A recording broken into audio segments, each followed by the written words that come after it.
primeira identidade da Ricelli é filha de Deus. Eu sou filha amada de Deus. E essa é a parte mais importante da minha vida. É quem eu sou em Deus.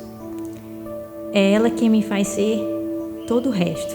Ela é a minha base, é a minha estrutura, é o meu alicerce para eu ser a Ricelli, filha da minha mãe, para eu ser Ricelli irmã, para eu ser Ricelli esposa, para eu ser Ricelli nora, para eu ser Ricelli mãe, dona de casa e agora Ricelli escritora. Não é uma coisa assim extraordinária o ato dela estar escrevendo constantemente sobre diversas coisas.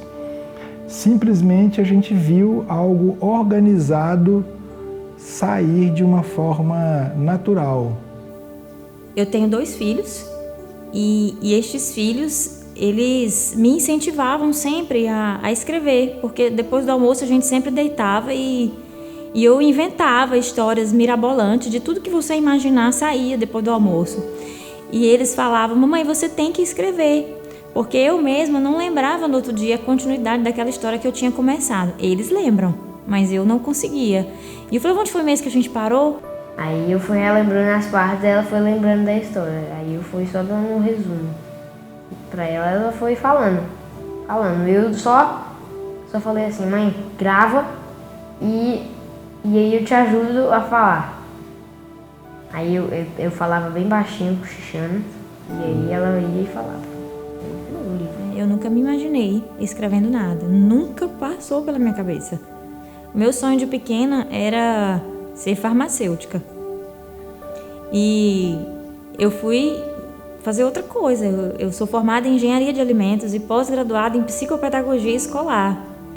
Mas eu nunca exerci nenhuma das duas. Eu escolhi ficar em casa, faz 15 anos que eu estou dentro de casa, por opção. Eu amo esse trabalho, eu amo a minha missão. E nunca pensei em escrever nada. Mas eles achavam que tinha uma escritora dentro de casa e que essa escritora precisava ir para fora. O Trem e os Passageiros, ele nasceu ouvindo uma palestra do Brasil Paralelo, em que o Olavo de Carvalho estava falando que o Brasil não ganhava um prêmio na área da literatura há muitos anos. E que aquilo era uma vergonha para o Brasil. Naquela hora eu pausei o vídeo que eu estava assistindo, eu ajoelhei no chão do quarto e eu falei para Deus que eu gostaria de escrever alguma coisa que fosse muito impactante e que fosse muito relevante para a sociedade brasileira e que realmente fosse algo transformador na vida das famílias. E que eu queria ser essa pessoa que ia trazer o prêmio na área da literatura para o Brasil. E eu não sei se esse livro vai cumprir esse propósito, mas ele cumpriu um propósito na minha vida e na vida da minha família. Ele impactou a nossa casa e, de certa forma, esse impacto ele nos tirou da nossa zona de conforto, da minha zona de conforto em que eu estava estagnada.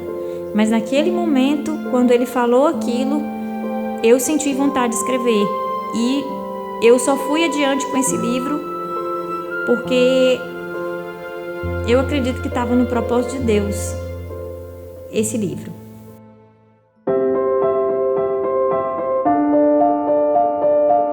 Eu comecei a visualizar a história e comecei a pensar em que tipo de pessoas me fazia lembrar os personagens dessa história.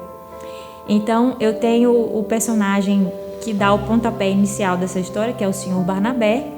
Ele foi inspirado nos 3 homens mais importantes da minha vida: o meu pai, o meu sogro e o meu marido.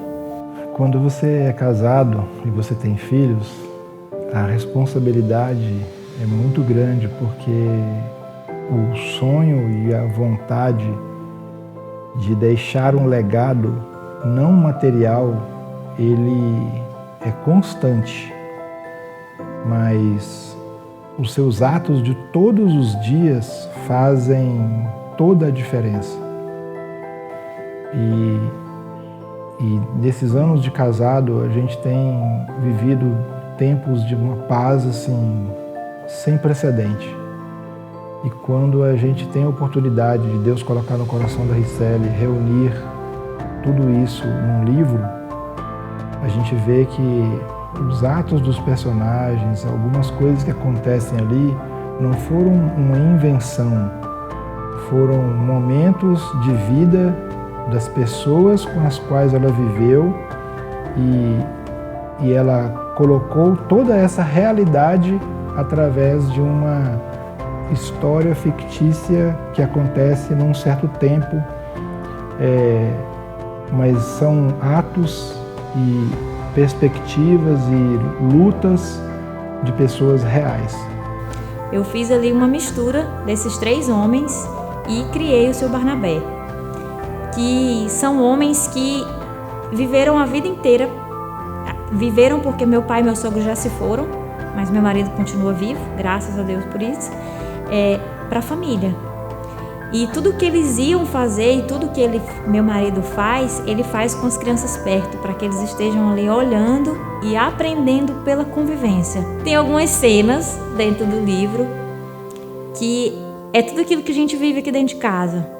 Tem um móvel retratado dentro do livro que é quase a personificação de um ser, de tão importante que ela é na história do livro, na história do personagem, na história da minha casa, na história da minha infância, porque eu vivi em volta desse móvel junto com a minha mãe, junto com os meus irmãos. E todas as vezes que a gente se reúne, meus irmãos e eu, para falar de alguma coisa, tudo está relacionado a esse móvel. As nossas memórias, as nossas gargalhadas, é como se fossem os pregos que estão ali fincados nesse móvel para que ele fique de pé. E então, assim, aonde que meu marido entra nessa história? Sendo ele na minha vida. O que ele é na minha vida é suficiente para me fazer ser o que eu sou. Eu só consigo ser escritora, eu só consigo ser a mãe, porque ele está ali, do meu lado, me dando o apoio. O olhar dele é suficiente para mim.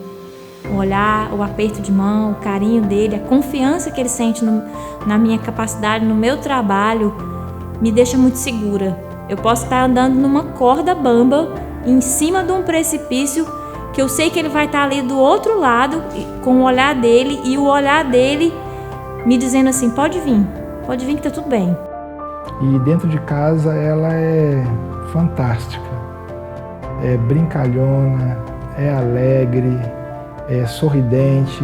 Contadora de história e escritora. Isso, a mamãe ama contar histórias, isso é... E a gente ama ouvir. Ama ouvir, e ela gosta muito de escrever coisas assim que vão enchendo a cabeça dela como se fosse um tanque, como se ela andasse com um galão de água daqueles de 20 litros na cabeça, né? E ele vai enchendo, aí tem horas que ela fala assim, não, eu tenho que sentar e escrever.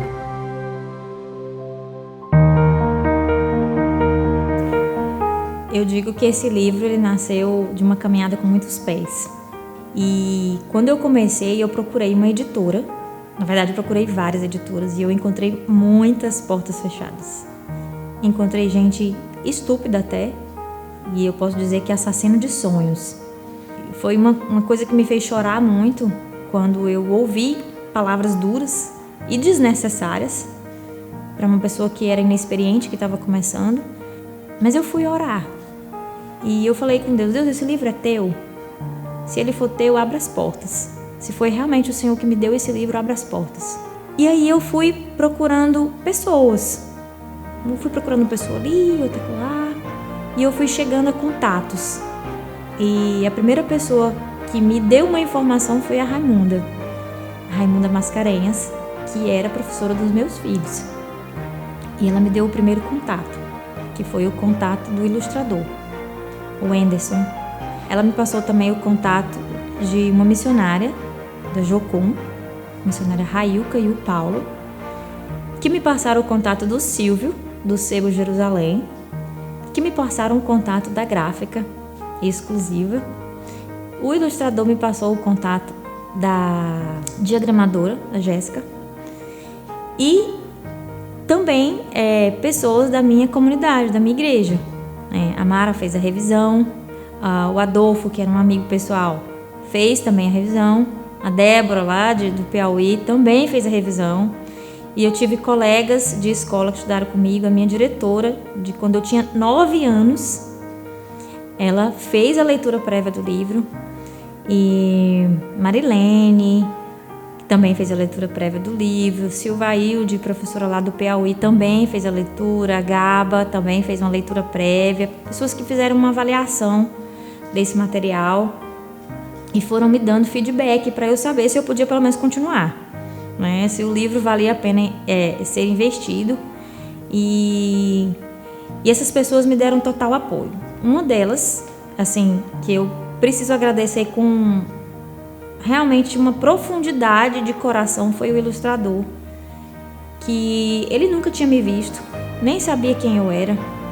E eu entrei em contato com ele, pedi um orçamento e ele falou: eu quero ligar para você, eu quero te conhecer. E aí ele me ligou e foram 2 horas, né? Ele falando comigo e eu chorando de cá. E uma palavra dele foi: não desista, não desista desse livro.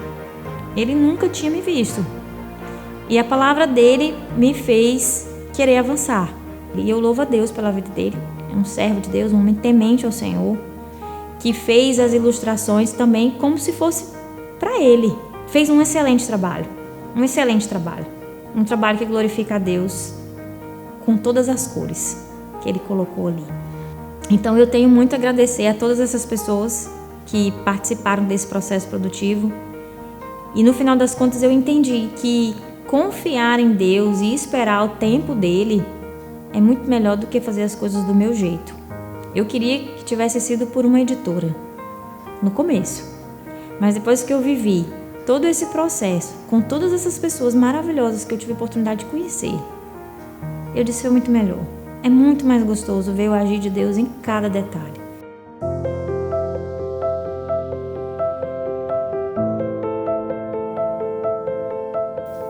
Eu imagino a palavra de Deus, a Bíblia, como uma rota.